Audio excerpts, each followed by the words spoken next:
అంతే సేమ్ అంతే. బాగా పనికొచ్చి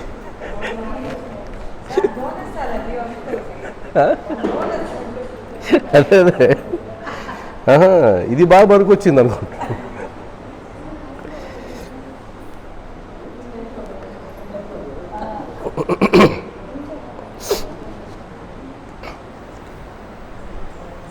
స్టార్ట్ చేసేయండి. నొక్కేసారా అమ్మా? నొక్కే అమ్మా, ఆన్ చేసాము. ఆన్ అవుతుంది కదా, రికార్డింగ్ అవుతుంది. ఓం శ్రీ సచ్చిదానంద సమర్థ సద్గురు సాయినాథ్ మహారాజ్ కీ జై. ఓం శ్రీ సచ్చిదానంద సమర్థ సద్గురు సాయినాథ్ మహారాజ్ కీ జై. ఓం శ్రీ సచ్చిదానంద సమర్థ సద్గురు సాయినాథ్ మహారాజ్ కీ జై. సదానింబవృక్షస్య మూలాధివాసాత్ సుధాస్రావినం తిక్తమప్యప్రియంతం తరుం కల్పవృక్షాధికం సాదయంతం నమామీశ్వరం సద్గురుం సాయినాథం. నమామీశ్వరం సద్గురుం సాయినాథం.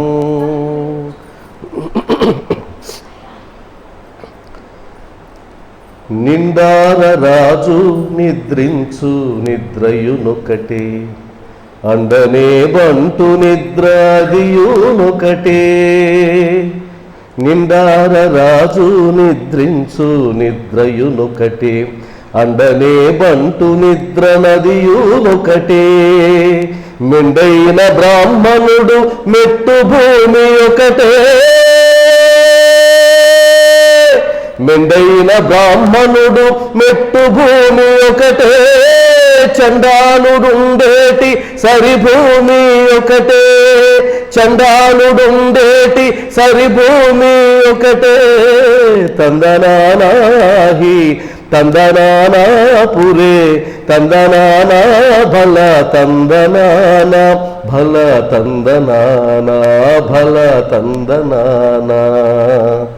కడిగి ఏనుగు మీద కాయు ఎండొకటే, పుడమి సునకము మీద పొలయు ఎండొకటే. కడిగి ఏనుగు మీద కాయు ఎండొకటే, పుడమి సునకము మీద పొలయు ఎండొకటే. కడుపుణ్యులను పాపకర్ములను సరిగావా జడియు శ్రీ వెంకటేశ్వరు నామమొకటే. కడుపుణ్యులను పాపకర్ములను సరిగావా జడియు శ్రీ వెంకటేశ్వరు నామమొకటే. తందనానాహి తందనానా పురే, తందనానా భల తందనానా భల తందనానా భల తందనానా. ఓం శ్రీ సమర్థ సద్గురు సాయినాథ్ మహారాజ్ కీ జై. 600-700 ఏళ్ల క్రితం హనుమాచార్యులు గారు ఈ కులాలు మతాలు ఈ అంతరాల గురించి అద్భుతంగా రాసిన మొట్టమొదటి విప్లవకారుడు ఆయన. మొట్టమొదటి వాగ్గేయ విప్లవకారుడు ఎవడంటే హనుమాచార్యులే, అంతకుమించి ఎవరు లేరు. మంచి పాటతో ప్రారంభించుకున్నాం. ఈరోజు 3వ అధ్యాయం 2వ పారాగ్రాఫ్లో ఉన్నాం. అంతే కదా, ఒక పారాగ్రాఫ్ అయింది. ఇక్కడ హేమంత్ పంత్ గారికి ఆయన పర్మిషన్ ఇస్తూ అక్కడి నుంచి శ్యామాతో తిరిగి అన్న మాటలు అక్కడ ఆగాం. శ్యామాతో తిరిగి అన్న మాటలు 2వ పారాగ్రాఫ్ తీయండి. ఎంత అద్భుతం జరిగింది ఈరోజు. ఈరోజు చూడండి ఎంత అద్భుతం సచ్చరిత్ర తెచ్చారు.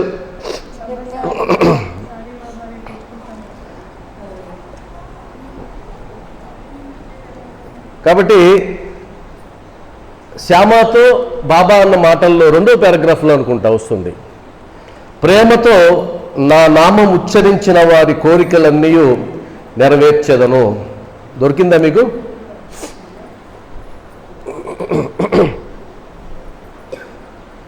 రెండో పారాగ్రాఫే కదమ్మా. ప్రేమతో నా నామం ఉచ్చరించిన వారి కోరికలన్నీ నెరవేర్చేదను. ఇది హామీ ఇచ్చాడు బాబా.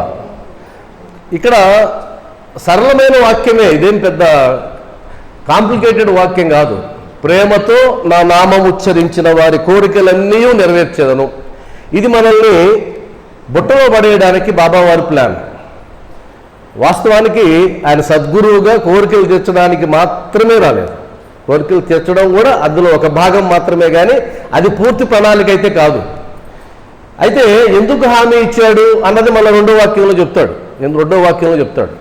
ఇక్కడ ఇది ఎవరిని ఉద్దేశించి చెప్పింది? అది ఎలా అంటే, ఉదాహరణకి మనకు బాబాకి సంబంధించినటువంటి, బాబాని నమ్మేటువంటి వారిలో కేటగిరీలు చేసుకుంటూ వెళ్ళినట్లయితే, బాబాను నమ్మేటువంటి భక్తులు, బాబాను నమ్మి ఆయన మార్గంలో ప్రయాణించేటువంటి సాధకులు. మనం ఏ కేటగిరీకి సంబంధించిన వాళ్ళం? జనరల్గా నమ్మి వచ్చిన వాళ్ళమా? లేదు నీ నుంచి అనుగ్రహాన్ని పొందాలంటే మీరు ఏం చెబితే అది చేస్తాము, కానీ ఈ అనుగ్రహం మాత్రం నాకు కావాల్సిందే అని కూర్చొని తరించడానికి బాబా మార్గాన్ని ఎంచుకున్నటువంటి వాళ్ళమా?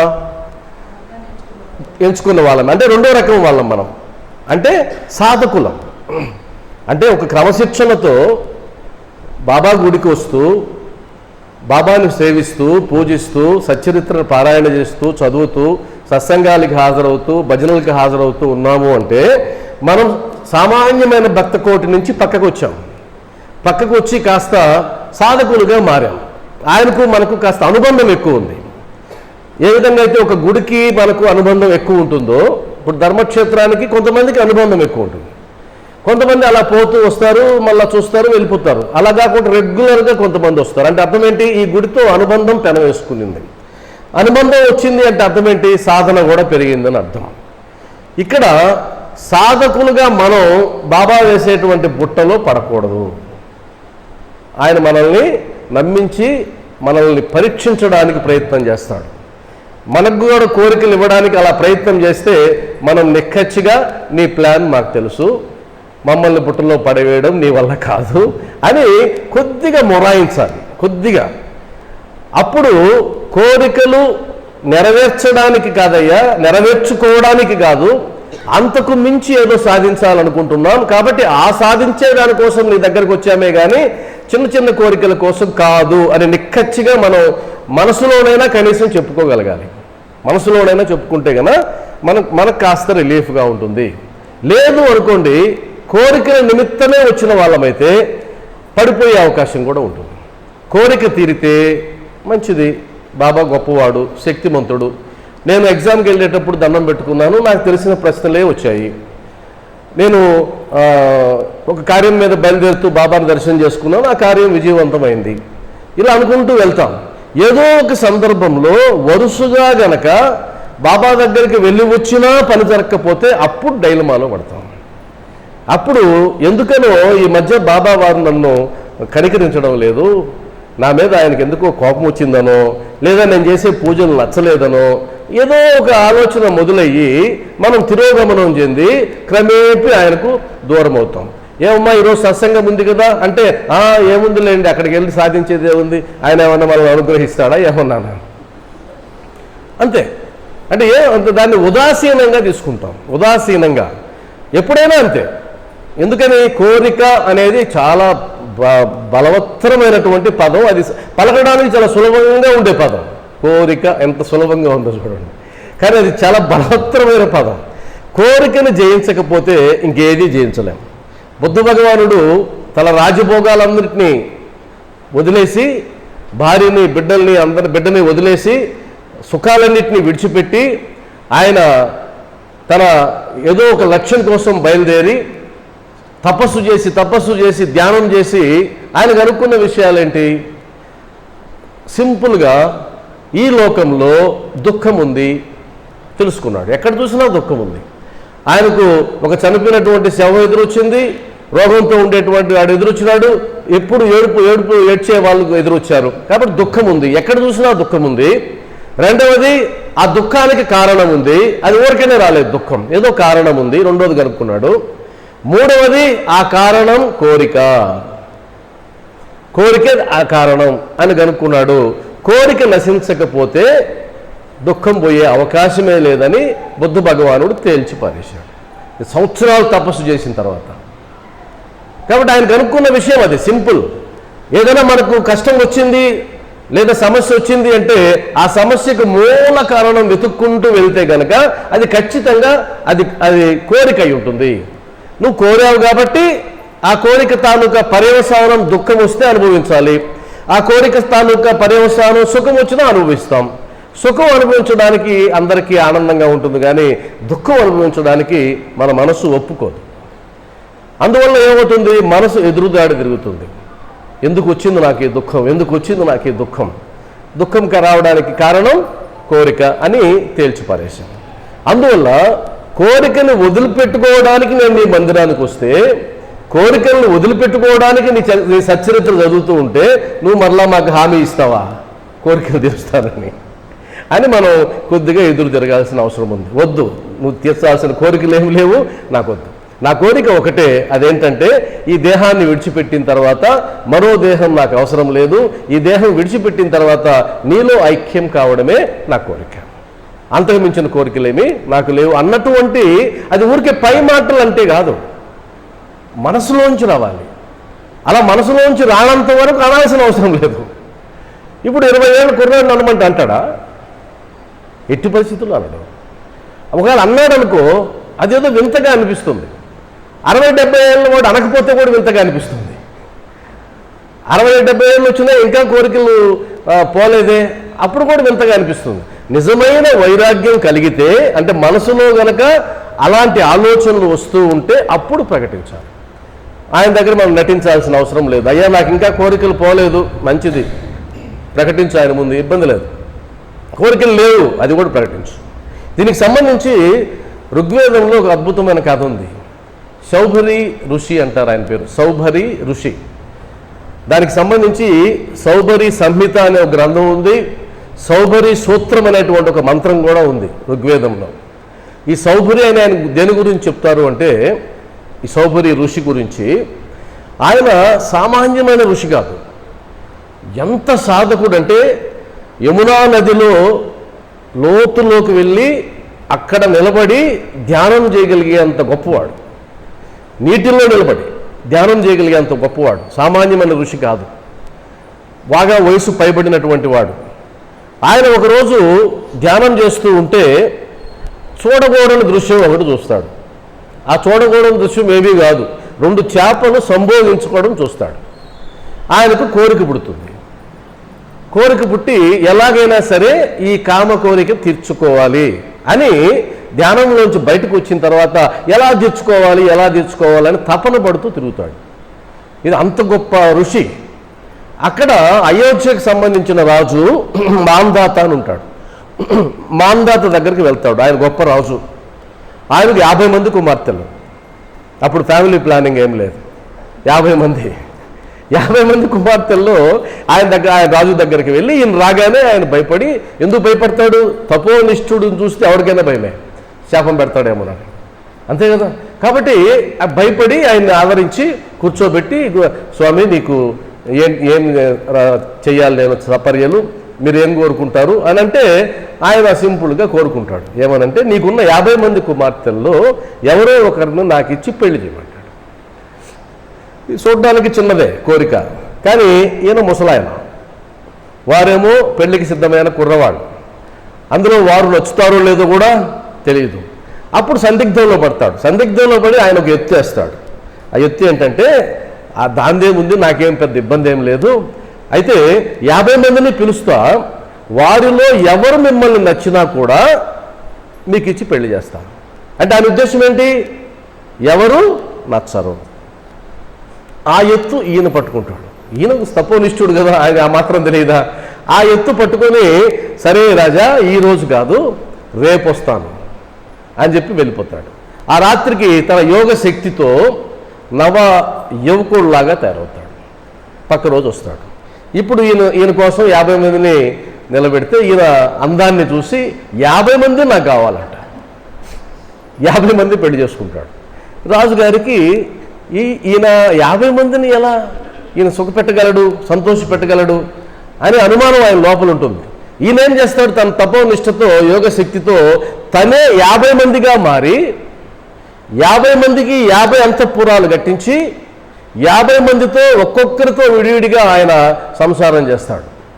ఆ విధంగా వారికి పుట్టిన వారు అంతా కలిపి ఒక పెద్ద పట్టణం తయారవుతుంది.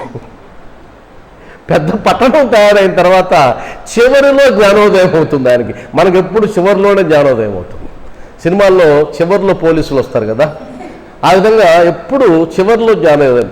తప్పు చేసేటప్పుడు జ్ఞానోదయం కాదు, అలా అయితే గొప్పే కదా, కాదు. తప్పంతా అయిపోయిన తర్వాత, మొత్తం సర్వనాశనం అయిపోయిన తర్వాత అప్పుడు నా కళ్ళు తెరుచుకున్నాయంటాడు. ఎందుకు తెరుచుకోవడం? ఇప్పుడు అంతా అయిపోయింది, మూసుకున్నా ఒకటే, తెరుచుకున్నా ఒకటే. మనకందరికీ అదేవిధంగా ఆయనకు కూడా అంతా అయిన తర్వాత అప్పుడు ఆయన చెప్తాడు శాస్త్ర ప్రమాణం. చూసారా, నన్ను చూసి తెలివి తెచ్చుకోండి మానవులారా. 50 మంది భార్యలతో 100,000 మంది బిడ్డల్ని కన్నా, అందులో ఆయన ఎంతకాలం సంసారం చేశాడు తెలుసా? 1000 సంవత్సరాలు. 1000 సంవత్సరాలు నేను సంసార సుఖాలు అనుభవిస్తున్నా, ఇప్పటికీ నాకు కోరిక తీరలా, ఇంకా వాటి మీదే మనసు పోతుంది. కాబట్టి మీరు ఇంద్రియ సుఖాల వెంట పరుగులు పెడితే సర్వనాశనం అవుతారు, దానికి నేనే సాక్షి అని చెప్తాడు సౌభరి ఋషి. దాన్ని కథగా చెప్తారు. అలాంటి కథలు చాలా ఉన్నాయి, ముందుగానే చెప్పేశారు, వేదాలలోనే చెప్పేశారు, నాయన ఇలా ఉంటే ఇలా అవుతారని. కానీ మనకి ఎన్ని చెప్పినా మనం దాని వెంట పరుగులు పెడుతూనే ఉంటాం. ఒక అద్భుతమైన అనాలిసిస్ ఏముందంటే, 5 జంతువులను చెప్తారు. 5 జంతువులను ఉదాహరణగా చెప్పి, కోరిక అనగా ఏంటి? కోరిక అంటే ఏదో చూడాలనుకోవడం, ఏదో వినాలనుకోవడం, ఏదో రుచి చూడాలనుకోవడం, ఏదో స్పర్శించాలనుకోవడం, ఏదో వాసన చూడాలనుకోవడం. అంటే 5 జ్ఞానేంద్రియాలకి సంబంధించిందే కదా కోరిక అంటే. కాబట్టి 5 జ్ఞానేంద్రియాలతో మనం ఎంత ఇబ్బంది పడతామన్న దానికి ఒక చిన్న అనాలిసిస్ ఏం చెప్తారంటే, ఇప్పుడు జంక్ ఉంటుంది, దానికి సంగీతం అంటే ఇష్టమట. వేటగాడు సంగీతాన్ని ఎరగా చూపి ఆ జంకను వల్ల వేసుకొని వెళ్తాడు, వేటాడుతాడు. 2 స్పర్శ, గజం, ఏనుగుని చెప్తారు, మదగజం అంటాం. అది ఎప్పుడైతే ఆ స్పర్శించాలనేటువంటి కోరిక పుట్టిందో, దానికి ఆడ ఏనుగుని ఎరగా వేసి ఈ ఏనుగుని బంధిస్తారు. 2వది దీపపు పురుగు, అది కాంతికి బానిసవి. ఆ కాంతి ఎక్కడుంటే దాని వైపు పరుగులు పెట్టి దాంట్లో మాడిపోతుంది, శలభం అంటారు, మాడిపోతుంది. అదేవిధంగా నాలుకకి చేపను చెప్తారు. చేప ఎర్ర వేస్తే ఆ ఎర్రని దాని లోపల ఉండే గాలాన్ని మర్చిపోయి దాన్ని పట్టుకొని అది చావుని కొని తెచ్చుకుంటుంది. అదేవిధంగా వాసన, మంచి సువాసనకి అది రుచి మరిగి తుమ్మెద ఆ పువ్వులోకి వెళ్ళి, సంధ్య అవుతుంది, సూర్యుడు అస్తమిస్తున్నాడు, ఈ పువ్వు ముడుచుకుంటుందన్నటువంటి జ్ఞానాన్ని కూడా మర్చిపోయి అది బయటికి రాకుండా అందులోనే ఉండి అది చనిపోతుంది. అప్పుడు అంటారు, ఒక్కొక్క ఇంద్రియ ప్రాబల్యంతోనే ఆ జంతువులు చావును కొని తెచ్చుకుంటే 5 ఇంద్రియాల వెంటబడుతున్నావే మానవుడా, నువ్వు ఏ గతి పాలవుతావురా అంటాడు. అది ఒక్కొక్క ఇంద్రియంతో పోతున్నాయి, నువ్వు 5 ఇంద్రియాలు సుఖం కోరుకుంటా ఉన్నావు. ఇది అద్భుతమైన అనాలిసిస్ ఇది. అందువల్లనే బాబా వారు చెప్పే మాటని సాధకులుగా మనం ఇగ్నోర్ చేద్దాం, భక్తులుగా అద్భుతం. మీరు భక్తులైతే బాబా వారు ఇచ్చిన హామీని తీసుకోండి, లేదు సాధకులైతే ఆయన మాటల్ని పెడచెవిని పెట్టండి, మీరు కూడా ఎదురు తిరిగి చెప్పండి, మాకు అవసరం లేదు. కాబట్టి ఎప్పుడైనా సరే కోరికని బాబాతో ముడిపెడితే అది ఒక్కొక్కసారి విజయవంతం కావచ్చు, విజయవంతం కాకపోవచ్చు. ఒకవేళ ఒక కోరిక కోరామనుకుందాం, ఆ కోరిక తీరలేదు అని అంటే, ఉదాహరణకి అనారోగ్యంతో వచ్చావు, ఇక్కడికి వచ్చావు, బాబాని వేడుకున్నావు, బాబా నా అనారోగ్యాన్ని తగ్గించు బాబా అని వేడుకున్నావు, కన్నీటి పర్యంతమైనావు, నీకోసం పారాయణ చేస్తానన్నావు, నీకోసం మొక్కుకున్నావు, ఏదేదో చేసావు, కానీ తగ్గలేదు. ఇప్పుడు ఆ భక్తురాలికి లేదా భక్తుడికి బాబాని వేడుకున్నా కూడా ఎందుకు తగ్గలేదు అన్న జ్ఞానం గానే ఉన్నట్లయితే ప్రమాదం లేదు. అప్పుడు ఏ జ్ఞానం ఉండాలి? మనం చేయాల్సిన పనులను చేశాం కదా, తగ్గలేదు. ఎందుకు తగ్గలేదు? ఇప్పుడు ఒక్కొక్క రోగంతో కొన్ని 100 మంది చచ్చిపోతున్నారు. మనం కరోనా వచ్చినప్పుడు సాయిబాబా భక్తుల ఇళ్లలో ఎక్కడ మరణాలు సంభవించలేదా? అందరికీ సంభవించాయి కదా. అప్పుడు వాళ్ళు అనుకుంటారు, మేము నిత్యం బాబాని సేవించే వాళ్ళమే, మా ఇంట్లో ఎందుకు మరణం సంభవించింది అని అనుకోవచ్చు. అప్పుడు ఏం తెలిసి ఉండాలి? దానికి సంబంధించిన జ్ఞానం తెలిసి ఉండాలి. ఏంటా జ్ఞానం? వారికి ఆ టైం వచ్చింది. టైం రావడం అంటే మనం అంతవరకే ఉంది. దాన్ని మనం ఇంకో పదంతో ఏం వాడతాం? ఇంతకుముందు సత్సంగాల్లో కూడా చెప్పుకున్నాం, ఇంతకుముందు చెప్పుకున్నాం. అదేంటి అంటే ప్రారబ్ధం. చెప్పుకున్నాం కదా, ఆయన ప్రారబ్ధం లేదా ఆమె ప్రారబ్ధం అలా రాసిపెట్టింది కాబట్టి, అది బాబా శక్తిని మించింది కాబట్టి, నీ చిట్ట అంత పెద్దది కాబట్టి ఒక కారణం. రెండవ కారణం, దానిని అనుభవించడానికే బాబా ఆయన నిర్ణయించాడు కాబట్టి. ఒక సందర్భంలో అంటారు, ఎందుకు తొందరగా తీసుకెళ్ళావు అని అంటే, ఆ దేహాన్ని చూడు, అదంతా చిల్లులు పడిపోయిన దేహం, ఈ దేహంతో ఎందుకు కొత్త దేహాన్ని ఇచ్చాను అంటాడు. కాబట్టి అదొక కారణం అయి ఉండొచ్చు, రకరకాల కారణాలు అయి ఉండొచ్చు. ఏదైనా సరే మన కోరిక తీరలేదు అని అంటే దానికి సంబంధించిన జ్ఞానం మనకు ఉండాలి. ఉంటే ఇబ్బంది లేదు, లేకపోతే కోరికలు కోరకపోవడమే ఉత్తమమైనటువంటి పని. అయితే బాబావారు ఎందుకు చెప్పారు? రెండో వాక్యంలోకి వెళ్దాం. వారి భక్తిని హెచ్చించదను. ఒక్క షార్ట్ లైన్ మళ్ళీ పొరుగ్గా చదివితే, ప్రేమతో నా నామం ఉచ్చరించిన వారి కోరికలన్నీ నెరవేర్చదను, వారి భక్తిని హెచ్చించదను. అంటే కోరికలు ఎందుకు తీరుస్తారు? భక్తిని హెచ్చించడానికి. భక్తిని ఎందుకు హెచ్చించాలి? ఎందుకు పెంచాలి భక్తిని? ఆయనకి దగ్గరికి రావడానికి. ఎందుకు ఆయనకి దగ్గరకు రావాలి? ఆయనకు మనం దగ్గరకు వచ్చినట్లయితే మన భవిష్యత్తులో రాబోయేటువంటి చెడు కర్మల నుంచి ఆయన కాపాడే అవకాశం ఉంటుంది. ఆయనకు దూరంగా వెళ్ళినట్లయితే ఆయన కాపాడాలనుకున్నా కాపాడలేడు. అందువల్ల ఆయన ఎరవేసి తీసుకొని వస్తాడు. అలా ఎరవేయడానికి ఏమి ఉపయోగిస్తాడు? కోరికలు తీర్చడం అనేటువంటి ఒక మిషన్ ఆయన పెడతాడు, అంతేగాని కోరికల కోసం కాదు.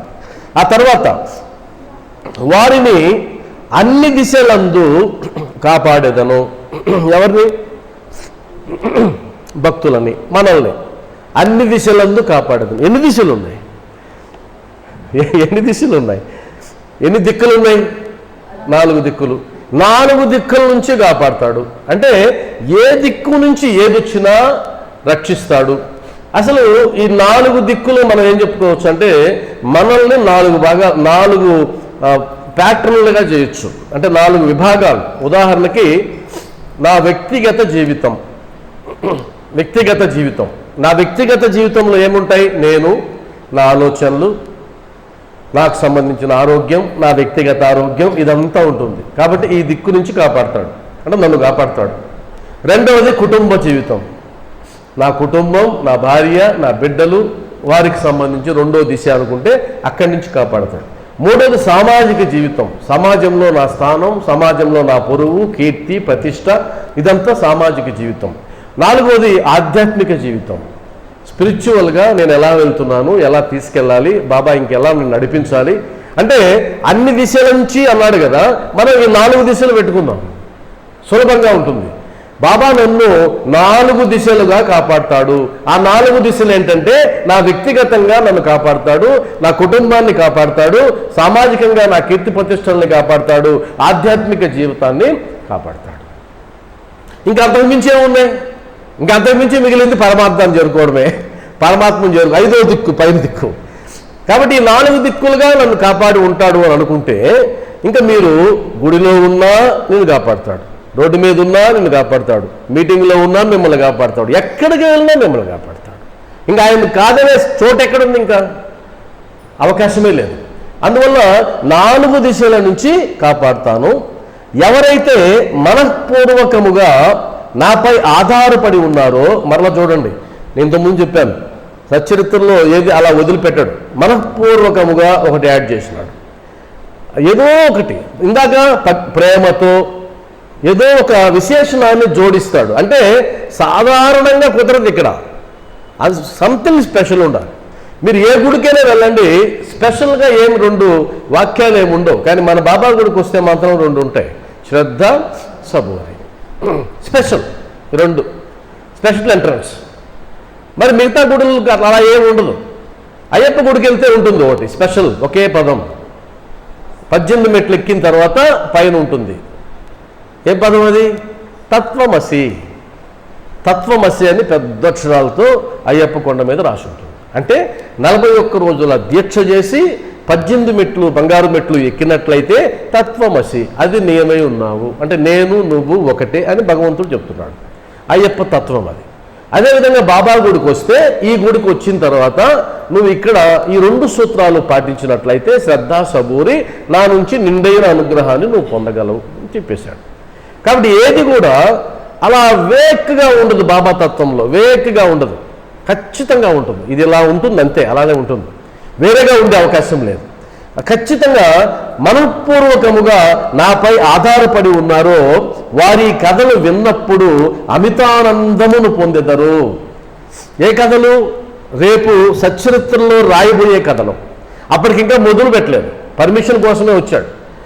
కాబట్టి ఇప్పుడు మనం ఆల్రెడీ సచ్చరిత్ర చేతిలో పెట్టుకొని ఉన్నాం. ఈ కథలు వింటే మనకు అమితానందం కలగాలి.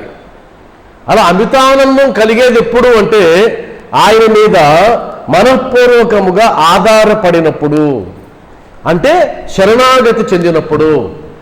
అలా శరణాగతి చెందకుండా ఉన్నంత వరకు నీకు సచ్చరిత్ర చదువుతూ ఉంటే అది ఒక గ్రంథం, మామూలుగా అక్షరాలు వాక్యాలు చదివినట్టు ఉంటుంది. ఆయన మీద శరణాగతి చెంది ఆయనతో మమేకమైపోయి అమితమైన ప్రేమను పెంచుకొని, అనుబంధాన్ని పెంచుకొని అప్పుడు చదివినట్లయితే అప్పుడు ఆ ఒళ్ళు పులకరింతలు, అష్టసాత్విక భావనలు అంటాం కదా, ఒళ్ళు గగ్గురు పొడ్చడం, రోమాలు నిక్కబొడ్చుకోవడం, కళ్ళ నుంచి కన్నీరు ఆనంద బాష్పాలు రాలడం, ఇవన్నీ కూడా అప్పుడు మాత్రమే కలుగుతాయి. ఇక్కడ ఆధారపడడం అంటే డిపెండెన్స్. వాస్తవానికి మనందరం ఈ సమాజంలో ఎంతమంది అయితే ఉన్నారో, ఎన్ని కులాల వారు ఉన్నారో, ఎన్ని వృత్తుల వారు ఉన్నారో, వారందరూ ఒకరి మీద ఒకరు ఆధారపడిన వాళ్ళే. ఏ ఒక్కరూ స్వతంత్రంగా సొంతంగా బతకలేరు ఈ భూమి మీద. నిజమా కదా? ఈరోజు నేను ఇలా ఉన్నాను అంటే నేను అందంగా కనిపించడానికి క్రాప్ కొట్టిన వ్యక్తి ఒకడు ఉండాలి. క్రాప్ కొట్టే వ్యక్తి లేకపోతే జుట్టు ఇక్కడికి ఉంటుంది, మొహం ఉందో లేదో కూడా తెలియదు. అంతే కదా? క్రాప్ నేను కొట్టుకోలేను కదా. ఎంతమంది ఎండమూడి వీరేంద్రనాథ్లాగా ఆయన కొట్టుకుంటారు, తప్పదు. కాబట్టి అందమైన బట్టలు కుట్టేవాళ్ళు ఒకరు ఉండాలి, చెప్పులు కుట్టేవాళ్ళు ఒకరు ఉండాలి, తయారు చేసేవాళ్ళు ఒకరు ఉండాలి. ప్రతిదీ ఒకరి మీద ఒకరు ఆధారపడిన వాళ్ళమే తప్ప నేనెవరి మీద ఆధారపడినండి అన్నాడంటే వాడంత మూర్ఖుడు ఇంకొకడు లేడు. అది అహంకారంతో అనే మాట. చాలామంది అహంకరించి ఏమంటారంటే, మనం చాలామందిని చూస్తూ ఉంటాం మనం, నేను ఒకటి మాట వినేవాడిని కాదు, నేను ఒకరి మీద ఆధారపడేవాడిని కాదు. నీ వల్ల కాదు, అది ఇంపాసిబుల్. ఈ భూమి మీదకి నువ్వు ఒక దేహంతో వచ్చావంటే, అదే దేహమైనా కానీ, తోక ఊపుకుంటూ మన ఇంటికి వచ్చే కుక్కైనా సరే మన మీద ఆధారపడింది. అది నువ్వు అంత ముద్ద వేస్తే తినిపోతుంది. అది స్వతంత్రించి ఇంట్లోకి వచ్చి ఏం కూర చేసావమ్మా, ఆ కూర కొద్దిగా అని పోదు. అది ఆ తోక ఊపుకుంటూ ఉంటుంది, నువ్వు వేస్తే తినిపోతుంది, నువ్వు కొడితే అలా వెళ్ళిపోతుంది, ఏదైనా సరే. కాబట్టి మనందరం ఒకరి మీద ఒకరు ఆధారపడినటువంటి వాళ్ళం అనేటువంటి ఎరుక ఎప్పుడైతే కలుగుతుందో అహంకారం తగ్గుతుంది, అహంకారం బాగా తగ్గిపోతుంది. అందరం డిపెండెంట్లమే, ఎవరు ఇండిపెండెంట్లు ఎవరు లేమేడ.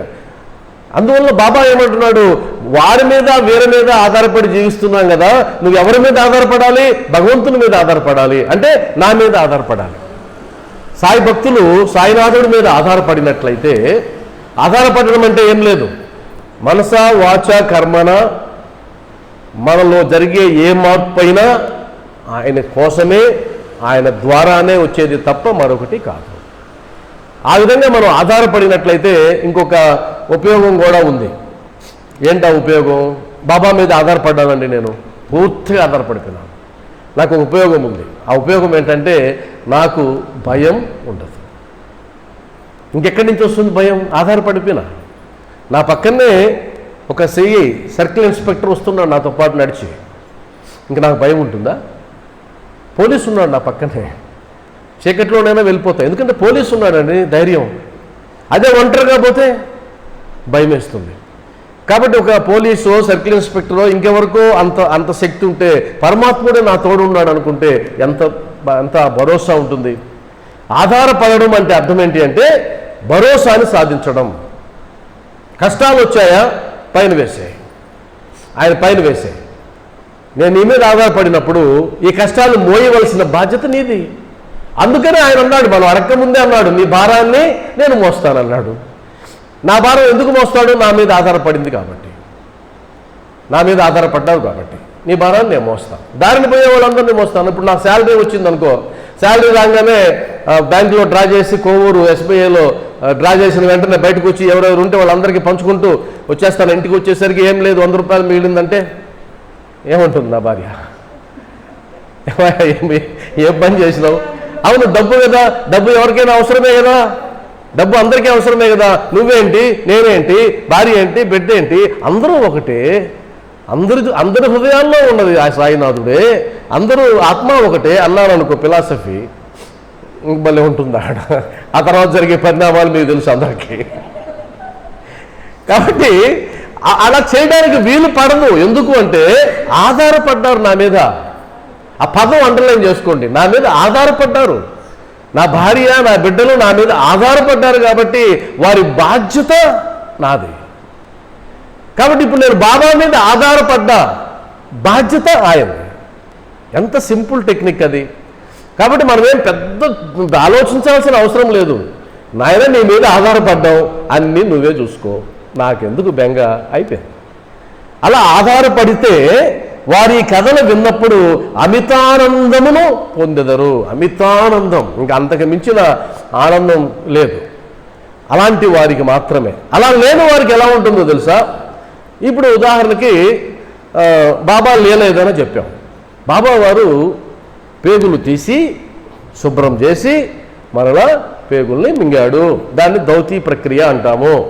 ఖండయోగం అంటే శరీరాన్ని ముక్కలు ముక్కలుగా చేసుకుని మరలా ఒకటిగా చేసుకుంటారు, దాన్ని ఖండయోగం అంటాము. ఇప్పుడు ఇది నమ్ముతారా? సంబంధం లేని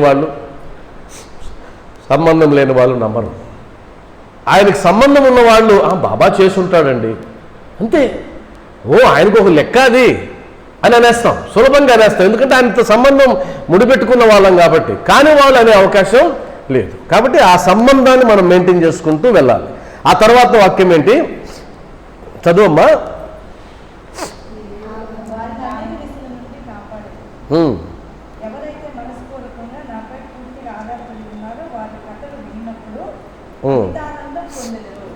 తర్వాత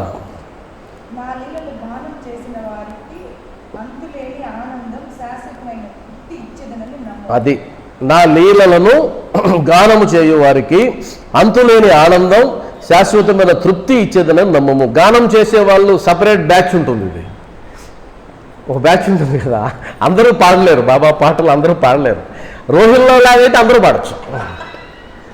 రోహిల్లా పాట అనుకో, దానికి గానం అవసరం లే, ఎవరైనా పాడచ్చు, పెద్ద కేకలేసుకుంటూ పోవడమే. కాబట్టి రోహిల్లా లాగా కాకుండా కొద్దిగా శ్రావ్యంగా పాడాలనుకోండి, అప్పుడు అది గానం చేసేవాళ్ళు. గాయకులు అని అంటాం కదా, భజన చేయడానికి అందరిని పిలుస్తారు. కుమార్ గారు పాడే వాళ్ళని పిలుస్తారు. అందరూ పిలిస్తే అటు గందరగోళం వాళ్ళు. అసలు పిలిచిన వాళ్ళతోనే తలకాయ నొప్పి. పిలిచిన వాళ్ళు కూడా ఎలా ఉంటారంటే తీవ్రవాదుల్లాగా ఉంటారు. ఇక్కడేమో ఏం రాశాడంటే, గానము చేయవారికి అంతులేని ఆనందం, శాశ్వతమైన తృప్తి. అబ్బా, బాబా పాట పాడే అవకాశం వచ్చిందండి. అప్పుడు కుమార్ గారు ఫోన్ చేసి, అమ్మా ఈరోజు చెప్పాను కదా ఈరోజు ఉందని భజన, రెడీ అయినారా? లేదండి, బంధువులు వచ్చారు, ఈరోజు కుదరదు, ఈసారి చూస్తా.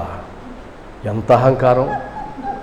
అంటే నీకు బాబా పాట పాడే అవకాశం ఇచ్చినాడు, ఆ శక్తిని ఇచ్చినాడు అని దాన్ని అంత దుర్వినియోగం చేసి అహంకరిస్తావా? చుట్టాలు ఉండము, ఏమవుద్ది? అమ్మ మీరు ఉండండి, లేదా అద్భుతమైన కార్యక్రమాన్ని తీసుకెళ్తారండి, కూర్చుందాం, బ్రహ్మాండంగా పాడుకుందాం, రండి అంటే మేము వస్తే మీరు సత్సంగానికి వెళ్తారా? అలా అనుకునే చుట్టాలు నీకెందుకు వదిలేయి, అలా అనుకునే చుట్టాలు నీకెందుకు వదిలేయి అంటే నిక్కచ్చిగా ఉండాలా. నువ్వు దైవకార్యాన్ని పిలుస్తున్నావు కానీ నువ్వు షాపింగ్ మాల్ని పిలుస్తున్నావా? దైవకార్యాన్ని పిలుస్తున్నావు.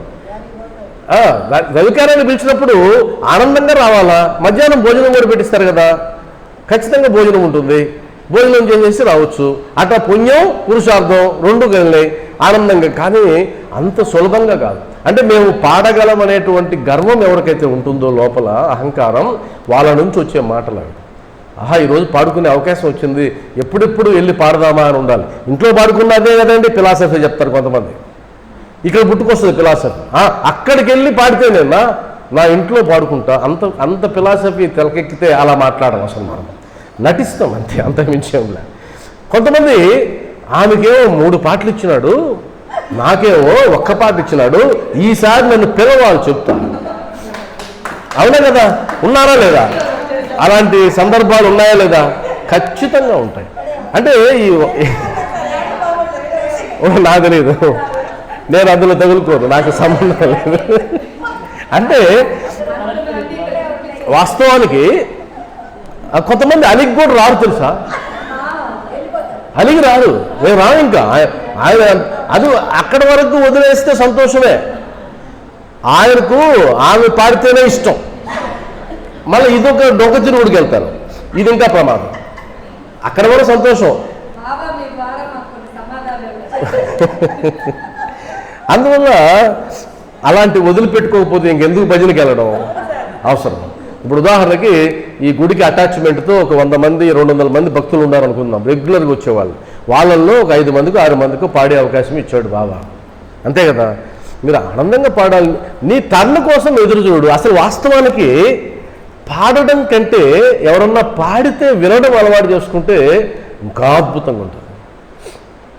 మీ దగ్గరకు వచ్చిన తర్వాత అమ్మ నువ్వు పాడు, పిలుపు వచ్చింది పాడు. అప్పుడు కూడా ఎందుకులే వాళ్ళు పాడనండి అంటే ఈయన స్పెషల్గా పాడాలి అన్నప్పుడంతా పాడదేమి, ఈయన పిలిచినప్పుడంతా పాడాలి. ఈయనకి స్పెషల్ అకేషన్ ఉండాలి, జనం అందరూ రావాలి. ఆయన పోంగానే పాడమంటాడు, ఆడెవరు ఉండరు. ఇదొక జాడ్యం మళ్ళీ. అంటే నువ్వు ఎవరి కోసం పాడుతావు? జనం రావాలా, జనం బాగా రావాలా, నిండా రావాలా. ఇది ఎన్ని జాడ్యాలు. వీటిని మనం విడిచిపెట్టుకుంటూ వెళ్తే అప్పుడు ఈ వాక్యం కరెక్ట్ అవుతుంది. అప్పుడు ఏమన్నాడు బాబా వారు? నా లీలను గానము చేయు వారికి అంతులేని ఆనందం. పాడుతూ ఉంటే అబ్బా బాబా కనిపించాలంతే, బాబా కనిపించాలి. ఒక లీల పాడుతూ ఉంటే పాడేవారికి ఆ లీల కనిపించకుండా, వినేవాళ్ళకి ఆ లీల కనిపించకుండా ఉన్నట్లయితే అది నిస్సత్తుతో సాగేటువంటి భజన కార్యక్రమం. మనకు రమణ ఒకడు దొరికాడు, ఏది వినబడినేడు, ఏది చేయనేడు. మొదలు పెట్టాడంటే ఎప్పుడు ఆపుతాడో తెలియదు, ఎట తిరుక్కుంటాడో తెలియదు, ఏం చేస్తాడో అతనికే తెలియదు. రమణ గారు మీకు వచ్చేది కూడా ఆయనే కదా, బ్రహ్మాండంగా మంచి వాయిద్యగాడు. కాకపోతే ఆయనకున్న పెద్ద జబ్బు ఏంటంటే ఆయనకు 2 మైకులు పెట్టాలి. ఎందుకంటే నా సౌండ్ వినపడాలా, నీ పాట కంటే నా సౌండ్. ఇదొక జాడ్యం. అంటే ఒక్కొక్కరికి ఒక్కొక్క జాడ్యం. అందువల్ల ఎప్పుడు కూడా వాటిని మనం ఉంటాయి మన లోపల, సహజంగానే ఉంటాయి అందరికీ. మనం ఏం చేయాలి? తగ్గించుకుంటూ దగ్గరికి వెళ్తూ ఉండాలి. అంటే మంచి మార్గంలోకి వెళ్ళేటప్పుడు ఇవి కొన్ని తగులుకుంటాయి. ఎవరికైనా సరే మనకు ఒక నైపుణ్యం ఉంది అంటే కనుక ఆ నైపుణ్యం ఉన్న వాళ్ళకి కాస్త అహంకారం ఉంటుంది, కాస్త ఉంటుంది. అది తప్పేం కాదు. అది ఎలా ఉండాలంటే బాబా పాటలు పాడే అవకాశాన్ని నాకు మాత్రమే ఇచ్చాడు చూసావా, అలా అహంకరించు, మంచిది. నాకు గొప్ప అవకాశం ఇచ్చాడు, నేను బాబాకి నేనంటే భలే ఇష్టం, నా పాట అంటే భలే ఇష్టం కాబట్టి నా దగ్గర పాడించుకుంటాడు. ఇది మంచి భావన, ఇది అహంకారం కిందకి రాదు, అది మంచిది. కాబట్టి ఈ వాక్యాన్ని అర్థం చేసుకొని అంతులేని ఆనందం రావాలి, శాశ్వతమైన తృప్తి రావాలి. అది బాబా గాయకులకు మాత్రమే సాధ్యం. బాబా గానాన్ని అలా చేయాలి. తర్వాత వాక్యం, ఎవరైతే నన్ను శరణు వేడుదరో, భక్తి విశ్వాసములతో నన్ను పూజించెదరో, నన్నే స్మరించెదరో, నా రూపమును తమ మనస్సును నిలుపుకొనిదరో, వారిని దుఃఖబంధముల నుండి తప్పింతును. పెద్ద వాక్యం ఇది. ఇవన్నీ రిపీటెడ్గా వచ్చినట్టే ఉంటాయి, కానీ మనం విడగొట్టుకుంటూ వెళ్ళాలి. ఇది అలవాటు చేసుకోవాలండి. మనం చదివేటప్పుడు కూడా అలవాటు చేసుకోవాలి. నేనైతే మీకు సజెషన్ ఇచ్చా ఇంతకుముందు కూడా, సచరిత్ర చదివేటప్పుడు వితౌట్ నోట్స్ చదవద్దు, నోట్స్ పెట్టుకోండి పక్కన, అది అధ్యయనం కిందకు వస్తుంది.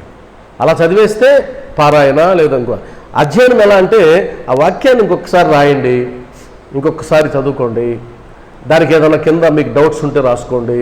ఇలా చేస్తున్నందువల్ల ఏమవుతుందంటే అది బాగా గుర్తుండిపోతుంది, ఎప్పటికీ గుర్తుండిపోతుంది. అది జరగాలి, ఆ మదనం జరగాలి. ఇప్పుడు ఎవరైతే నన్ను శరణు వేడదరో, శరణు వేడడం అంటే సరెండర్ అయిపోవడం. ఒక్కసారి సరెండర్ అయిపోయిన తర్వాత నువ్వు బయటకు రావడానికి వీల్లేదు. ఇప్పుడు తెలుసు కదా, సరెండర్ అవుతాను. ఈయన కోర్టులో సరెండర్ అయినాడు అంటాడు. కోర్టులో సరెండర్ అయిన తర్వాత జడ్జి గారికి హాయ్ చెప్పి మళ్ళీ వస్తానండి అంటే కుదరదు. సరెండర్ అయిన తర్వాత నువ్వు ఉండాలి, నోరు మూసుకొని జడ్జి గారు ఏం చెప్తే చేయాలి. కాబట్టి శరణు, బాబా నువ్వే నాకు శరణం అంటే సరెండర్ అయినావు. ఇంకా నీ ఇష్టాలతో పని లేదు, ఇంకా ఆయన ఇష్టాలే మనల్ని నడిపించాలి. కాబట్టి శరణు వేడెదరో భక్తి విశ్వాసములతో నన్ను పూజించెదరో. మళ్ళా చూడండి 2 పదాలు, భక్తి విశ్వాసం 2 తగిలిచ్చాడు. విశ్వాసముతో నన్ను పూజించెదరో నన్నే స్మరించెదరో. చాలామందికి అర్థం కాని విషయం ఏంటంటే స్మరించడంలో ఉన్నటువంటి ఆనందం ఇంక దేంట్లో దొరకదు. ఇప్పుడు పూజ చేయాలనుకోండి, నీకు కొంత ఖర్చు అవుతుంది. పూలు తేవాలా, ధూపదీపాలు వెలిగించాలన్నా కాస్త ఖర్చు అవుతుంది. స్మరించడానికి ఏం ఖర్చు అవుతుంది? ఏం ఖర్చు లేదు. పూజ చేయాలన్నా, అర్చన చేయాలన్నా, అభిషేకాలు చేయాలన్నా ఖర్చుతో కూడుకునింది, ధనం కావాలి. కానీ స్మరించడానికి ఏం అవసరం లేదు. బాబా నామాన్ని అలా అనుకుంటూ ఉండడమే. మరి స్మరించకుండా ఉండగలవా? నువ్వు ఏదో ఒక దాన్ని స్మరించాలి. బాబాని స్మరించకుండా ఉంటే నేను ప్రశాంతంగా కుదరదు. నువ్వు దేనో దాన్ని నువ్వు ఖచ్చితంగా స్మరించాల్సిందే. ఒక్కొక్కసారి భార్యని, ఒక్కొక్కసారి భర్తని, ఒక్కొక్కసారి డబ్బుని, ఒక్కొక్కసారి ఉద్యోగానికి సంబంధించిన బాధ్యతని, ఇలా రకరకాల స్మరణలు ఉంటాయి మనకు. ఎన్ని స్మరణలు ఉన్నా సరే బాబా స్మరణ లోపల పోతూ ఉన్నట్లయితే, మనకు తెలియకుండానే పోతూ ఉన్నట్లయితే అది అద్భుతమైనటువంటి ప్రక్రియ, ఖర్చు లేని ప్రక్రియ. నువ్వు పూజ చేయాలంటే కూర్చోవాలి, ఎదురుగ్గా బాబా పటం ఉండాలి, మూర్తి ఉండాలి. స్మరించడానికి నువ్వు నడిచిపోతున్నా చేయొచ్చు, నువ్వు ఎక్కడికి వెళ్తున్నా చేయొచ్చు. కాబట్టి ఎక్కువ మనకు ఉపయోగపడే ప్రక్రియ, మనల్ని బాబా ముందు నిలబెట్టే ప్రక్రియ ఏంటంటే స్మరించడం. సాయి సాయి సాయి సాయి, అంతే. స్మరించుకుంటూ వెళ్తే ఎప్పుడన్నా డిప్రెషన్ వచ్చిందనుకోండి, ఆందోళన ఖచ్చితంగా వస్తుంది. జీవితం అన్న తర్వాత ఆందోళన లేకుండా ఎక్కడ ఉంటుంది? ఆనందం లేని వాళ్ళు చూడొచ్చు, కానీ ఆందోళన లేని వాళ్ళు మాత్రం చూడలేము. ఖచ్చితంగా ఏదో వారికి తగ్గ ఆందోళన. మనకు ఒక సామెత ఉంది కదా, ఎంత చెట్టుకి అంత గాలి. కాబట్టి ఎంత వారికి అంత ఆందోళన ఉంటుంది. ఆందోళన ఉన్నప్పుడు కనుక ఆందోళనే మరలా గుర్తుకొస్తూ ఉంటుంది. అదొక జబ్బు. దానికి ఉన్న పోగాలం ఏంటంటే, ఒక కష్టమైనటువంటి పని జరిగితే, ఒక కష్టం జరిగితే అది మర్చిపోనివ్వదు. అది అనుక్షణం గుర్తుకొస్తూనే ఉంటుంది. అలా గుర్తుకొచ్చే దానిని నువ్వు బ్రేక్ చేయాలంటే ఆ కష్టాన్ని స్మరించడానికి బదులుగా బాబాని స్మరించు. అప్పుడు నీకు క్రమేపీ తగ్గుతూ వస్తుంది, దాని ప్రభావం తగ్గుతూ వస్తుంది. ఆ కష్టాన్ని కూడా మర్చిపోతావు. మొదట్లో ఉన్నంత ఉండదు సారం ఎప్పుడు కూడా. దొంగలు పడ్డారనుకోండి మన ఇంట్లో, ఆ రోజు ఉదయాన్నే ఎలా ఉంటుంది? ఆ ఇంట్లో ఆపశోపాలు ఉంటాయి, గందరగోళం ఉంటుంది. మనకంటారు కదా, ఆపశోపాలు అంకమ్మ కోల్పోని అలా ఉంటుంది. దారిని పోయే వాళ్ళు కూడా పిలిచి చెప్తారు, మా ఇంట్లో దొంగతనం జరిగింది, ఎంత బంగారు పోయిందో తెలుసా అని. నన్ను ఒక ఆయన సత్సంగానికి పిలిచి ఏర్పాట్లు చేయలే. నేను పోయి కూర్చున్నా, ఏమి అనుకోలే. ఏమ్మా అంటే, ఏం చెప్తారండి, రాత్రి దొంగలు పడ్డారు మా ఇంట్లో. మరి ఆ ముక్క రాకముందు కదా చెప్పాలా? నేను వచ్చి కూర్చున్న తర్వాత గుర్తొచ్చాను దొంగలు నీకు. ఇప్పుడు ఏంటంటే, వస్తానులేండి నిదానంగా, చేస్తావులేండి నిదానంగా. నాకు ఎక్కడ లేని రసం వచ్చి ఎప్పుడెప్పుడు ఇంట్లోంచి బయటపడదామా అనిపించింది. అంటే అర్థం ఏంటి? రాత్రి దొంగతనం పడితే ఉదయం లేచి ఆనందంగా ఉండలేము. అది ఎవరి వల్ల కాదు. అది ఆ బాధ అనేది ఉంటుంది. అది ఎంతకాలం ఉంటుంది ఆ బాధ? పక్క రోజు, 2 రోజులు, 3 రోజులు, 4 రోజుల తర్వాత కూడా మీరు వాళ్ళ ఇంటికి వెళ్తే దొంగలు పడ్డారండి అంటారా? అలా ఏమి ఉండరు. అది డైల్యూట్ అవుతూ వస్తుంది సమస్య. మీరు ఎప్పుడైనా ఒక కొండ గుర్తు ఏంటంటే, సమస్యకు అది 100% ప్రభావం చూపించేది ఆ సమస్య ఉన్నదని నువ్వు కనుక్కున్న రోజు. అక్కడ నుంచి ప్రభావం తగ్గుతూ ఉంటుంది. ఉదాహరణకి మన ఇంట్లో అబ్బాయికి 10వ తరగతిలో మార్కులు తగ్గాయనుకుందాం. ఎప్పుడు ప్రభావం ఉంటుంది? అది రిజల్ట్స్ వచ్చిన రోజు. ఆ తర్వాత క్రమేపీ తగ్గుతూ వస్తుంది. ఏ సమస్య అయినా ఇంతే. ఇప్పుడు మనం ఏం చేయాలంటే, అది ఎప్పుడో తగ్గేది పక్కన పెట్టి మనమే తగ్గించాలి. ఎలా? నామస్మరణతో. బాబా నామస్మరణతో మనమే తగ్గించాలి. లోపల మాట్లాడుకోవచ్చు, దొంగలు పడ్డారు, ఆ బాధ ఉంది, బాబా ఏ కారణంతో దొంగలు పంపించావు, ఏ కారణంతో నా సొమ్ముని వాళ్ళకి ఇచ్చేసావు, అది నీకు తెలియాలి, నాకు తెలియదు.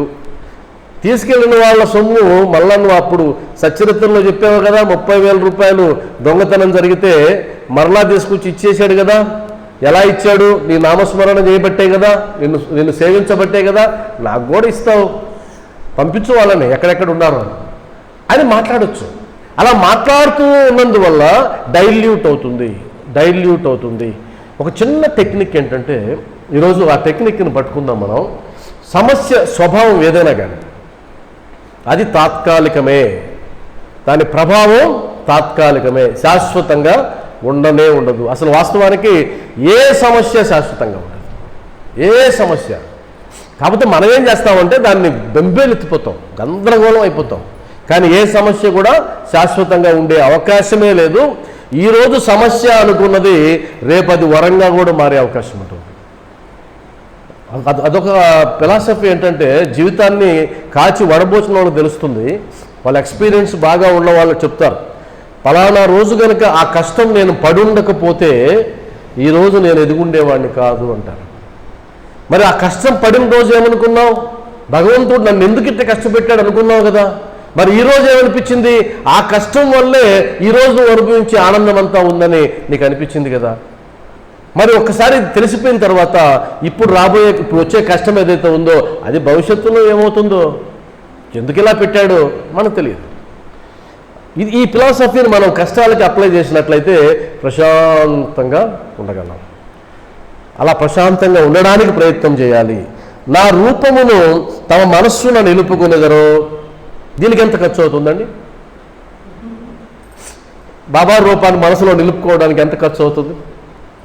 Zero cost. ఇదంతా జీరో కాస్ట్, ఏం ఖర్చు కాదు. వారిని దుఃఖబంధనముల నుండి తప్పించును. 2 ఉన్నాడు, శరణు వేడుదరో, నో కాస్ట్. అక్కడ కాస్ట్ అయ్యేది ఏంటి? పూజించెదరో, అక్కడ కాస్ట్, అక్కడ మాత్రమే ఖర్చు, మిగతా అదేది కూడా ఖర్చు లేదు. కాబట్టి పూజ తీసి పక్కన పెడదాం, ఇవి చేద్దాం. పూజించడం సులభమా? శరణు వేడడం లేదా శరణవ్వడం, శరణాగతి కావడం సులభమా? పూజించడం సులభం, శరణాగతి కావడం సులభం కాదు. అది చాలా కష్టమైన పని. అది పూజించడం సులభం, కాబట్టి సులభమైంది పక్కన పెడదాం, కష్టమైంది పట్టుకుందాం. నామాన్ని స్మరించడం సులభం అనిపిస్తుంది, కానీ సులభం కాదు, అది చాలా కష్టం. అవన్నీ కష్టమే, కానీ నువ్వు సాధించగలిగితే అప్పుడు తెలుస్తుంది బాబా ప్రభ ఏంటో. అసలు ఎక్కడి నుంచి వస్తుందండి దుఃఖం? రమ్మన్నా రాదు. నన్ను ఒక 10 రోజుల నుంచి ఒక సమస్య నన్ను పీడిస్తూ ఉంది. ఒక ఆలోచన, సమస్య అంటే ఒక ఆలోచన వచ్చిన ప్రతిసారి దానికి ఇంకొక ఆలోచన నేను ప్లస్ చేస్తూ ఉన్నాను. ఇలా ఎందుకు ఆలోచించాలి, ఇలా ఎందుకు ఆలోచించకూడదు? మనం ఆత్మ పరిశీలన చేసుకుంటూ ఉంటాం కదా. అలా ప్రతిదానికి అలా చేసుకుంటూ వెళ్తే అద్భుతాలు జరుగుతాయి. ఆ తర్వాత వారిని దుఃఖబంధనముల నుండి తప్పించును. బాబా ఎంత అద్భుతంగా చెప్పేశాడు చూడండి. దుఃఖమే లేదు ఇంకా. అంటే శరణు వేడినా, పూజించినా, స్మరించినా, ఆయన రూపాన్ని మన మనసులో నిలుపుకున్నా దుఃఖం, దానికి సంబంధించిన బంధనం ఉండదు. దుఃఖాన్ని గురించి, ఆ దుఃఖం ఎక్కడి నుంచి అయితే వచ్చిందో దాని నుంచి పరిపూర్ణమైనటువంటి విముక్తి. కాబట్టి ఎవరైనా ఇంక దుఃఖం గురించి మాట్లాడకూడదు. దుఃఖం గురించి మాట్లాడారంటే ఈ 4 పనులు చేయడం లేదని అర్థం. కష్టం గురించి మాట్లాడితే ఈ 4 పనులు చేయడం లేదని అర్థం. ఇప్పుడు ఎవరైనా వచ్చి ఈ కష్టం ఉందంటే 4 పనులు చేయము.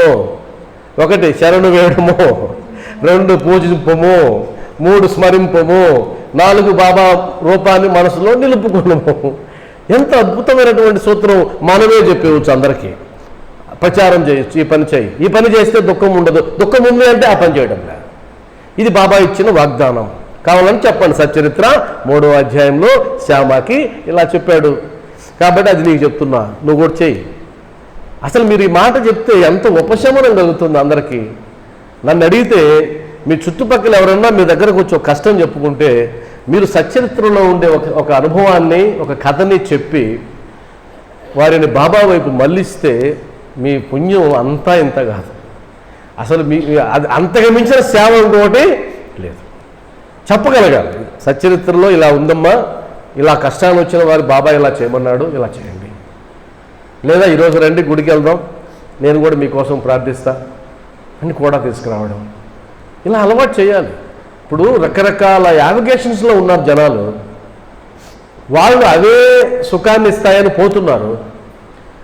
మనం కొద్దిగా అవగాహన వచ్చింది, తెలుసుకున్నాం. ఈ తెలుసుకున్న దాన్ని మనతోనే ఉంచుకుంటే ఎలా?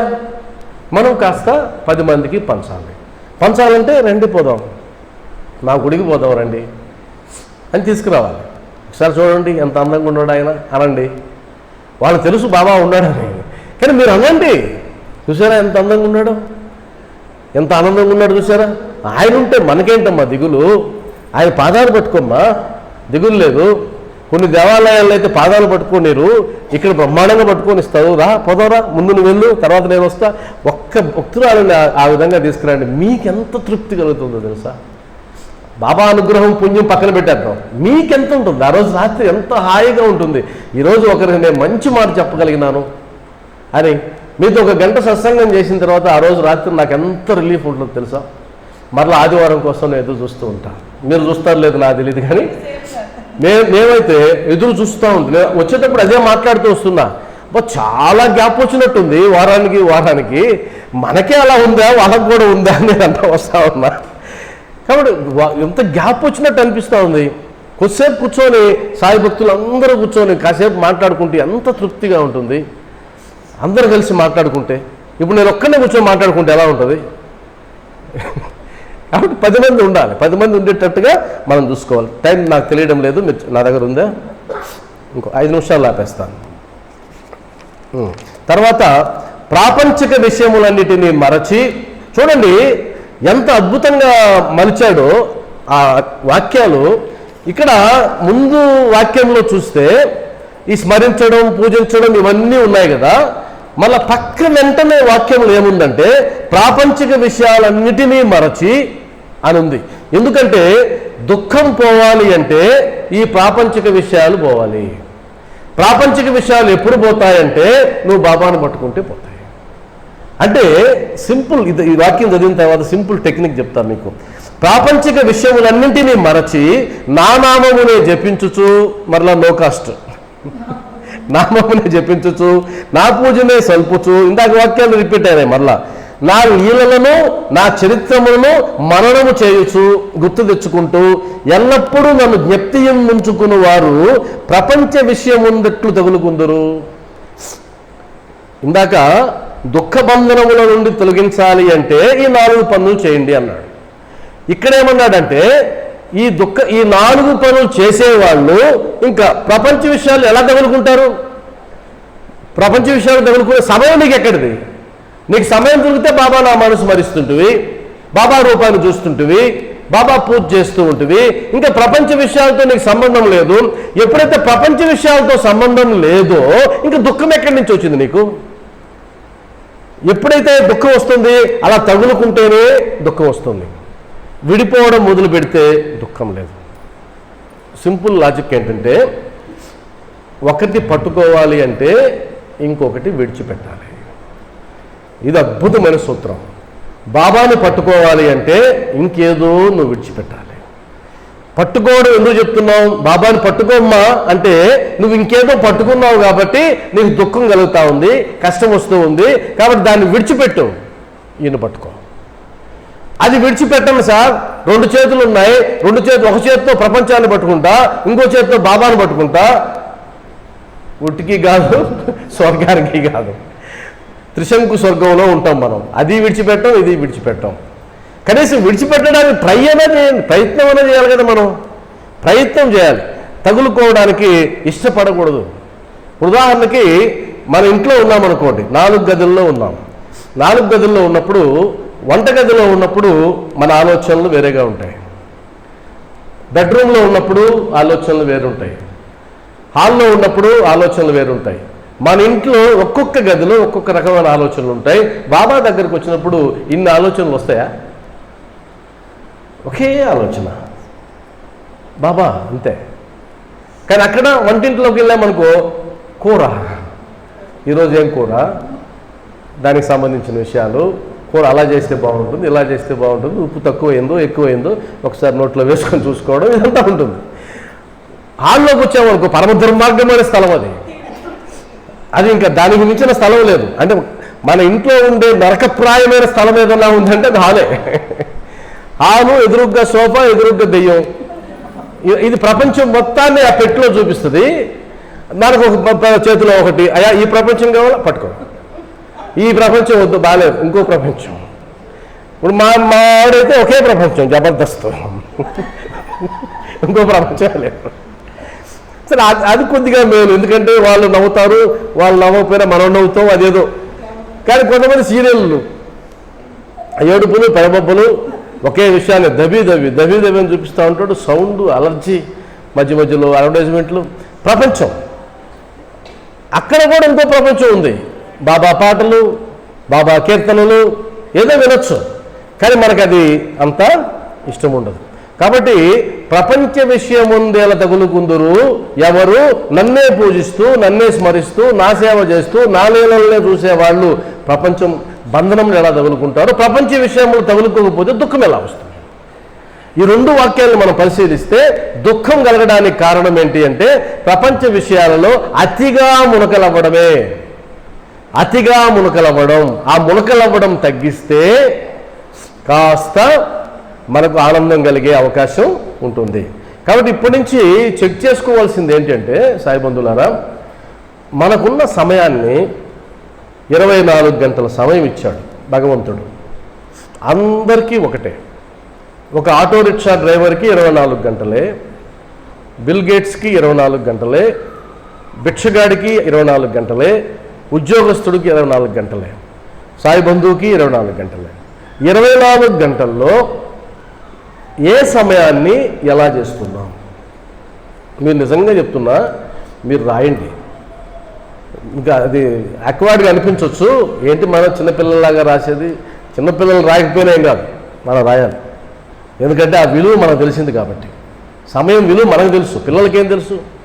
పిల్లలు వేస్ట్ చేస్తూ ఉంటారు సమయాన్ని, కానీ మనం వేస్ట్ చేయలేం కదా, మనకు తెలుసు కదా. కాబట్టి రాయండి. ఆ రాసినప్పుడు నీకు ఒక అద్భుతమైన విషయం ఏమర్థమవుతుందంటే ఇంత సమయాన్ని నేను వృధా చేస్తున్నానా అనేది తెలుస్తుంది.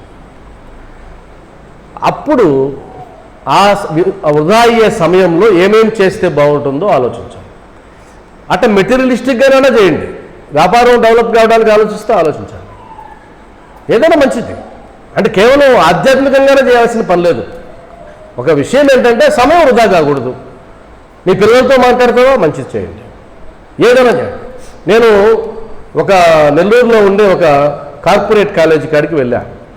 ఆఫీస్ కాడికి వెళ్తే, సార్ నేను కరస్పాండెంట్ గారితో మాట్లాడాలి అంటే, అక్కడ కూర్చొని ఉన్నారండి చైర్ వేసుకొని అన్నాడు.